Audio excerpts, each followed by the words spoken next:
दिनांक 24 रोजी संदेश पारकर यांचं दोडामार्गमधील सासोली गावासाठी असणारं आंदोलन हे त्यांचं वैयक्तिक आंदोलन असून ह्या आंदोलनाला शिवसेनेचा कुठल्याही प्रकारचा पाठिंबा नाही आहे।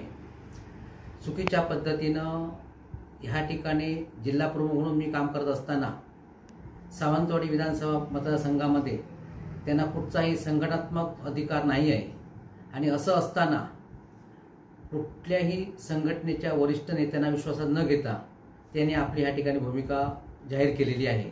त्यामुळे उद्याचं असणार त्यांचं आंदोलन हे स्वतःचं वैयक्तिक आंदोलन आहे, त्याला कुठल्याही प्रकारचा शिवसेनेचा पाठिंबा नाही।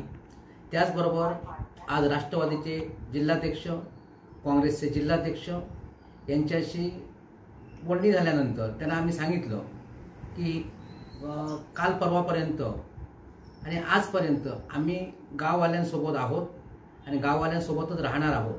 त्यांचे जे काय विषय आहेत ते कंपनीमार्फत सोडण्यासाठी पहिल्यांदा सुद्धा मी प्रयत्न करत होतो।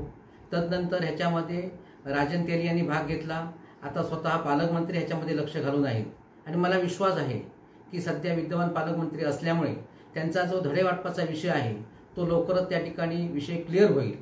त्यामुळे विनाकारण संघटनेला वेठीशी धरणं आणि महाविकास आघाडीच्या राष्ट्रवादी असेल, या ठिकाणी काँग्रेस असेल, यांच्या नेत्यांना त्या ठिकाणी वेठीस धरणं हे पूर्णतः चुकीचं आहे। त्यांनी स्पष्टपणे सांगितलेलं आहे की उद्याच्या आंदोलनाला आम्ही हजर राहणार नाही।